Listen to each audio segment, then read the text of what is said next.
stop paying for App Store reviews. It just doesn't work anymore. It's going to get you in a lot of trouble with Apple. If you need App Store reviews, especially as a new app, here's some ways that you can do it that Apple will like.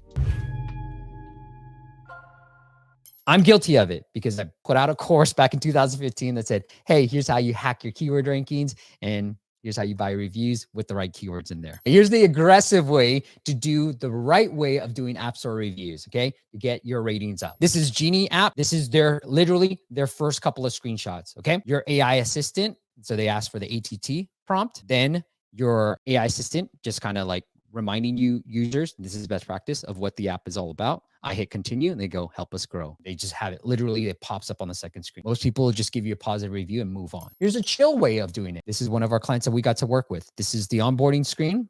And then after the paywall, whether they hit start free trial or not, we showed them the review prompt. And that worked too, all right? So you can see the data. One of our other clients started doing this. He added the review prompt after the paywall, after trial activations. Okay, so he's getting a good amount of trial activations per month. So that's why you see this huge boost in ratings. So you can see from he's getting some ratings, and then boom, it jumped, right? He's getting like 50 a month to all the way to close to 400 a month. So I broke into this down in a previous video, but here are the stats. People might be like, hey, what about the average rating? You know, yes, I'm getting more ratings, but maybe my average rating sucks. Well, here's what happened. In November, 4.3. In December, 4.3. In January, when we added the review prompt for the full month, we got a 4.5. So not only did we get more ratings, but we got a higher average rating. Now, I have looked at this app again for February, March. It is back down to 4.4, 4.3 range. But regardless, you're getting a bunch more. So here is the percentage in ratings. It's about 225. So 3x the ratings. You can see percentage-wise, ratings over downloads. You went from 1.4, 1.4 to 4.5. So those are the numbers to prove that it does work. Okay. So here's what I did with one of my apps. Brand new app. And I wanted to get it. I want some ratings because I only had 6 at the time, which is what you need to run an AppAdvice campaign. We made our lifetime offer for free because I was like, who cares? Who cares? This app is brand new. I need ratings, right? Because I feel like without ratings, Apple search ads doesn't kick in. Without ratings, ASO doesn't kick in as well.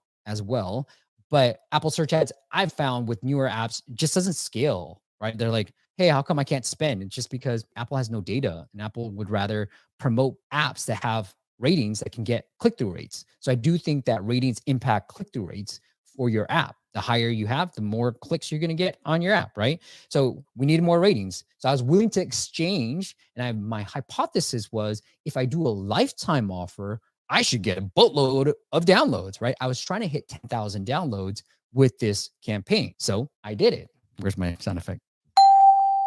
We hit 12,000 downloads by making our lifetime offer for free. So we got 12,000 downloads and we got 150 new ratings for this app.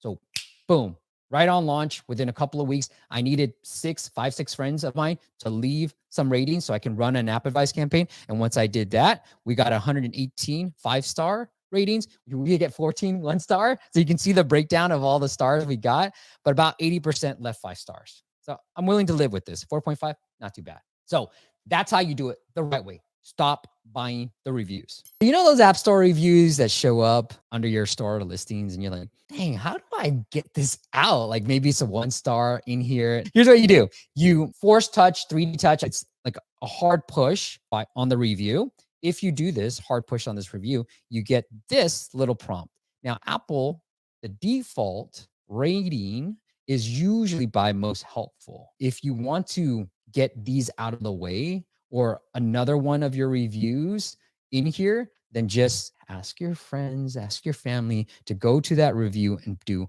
helpful.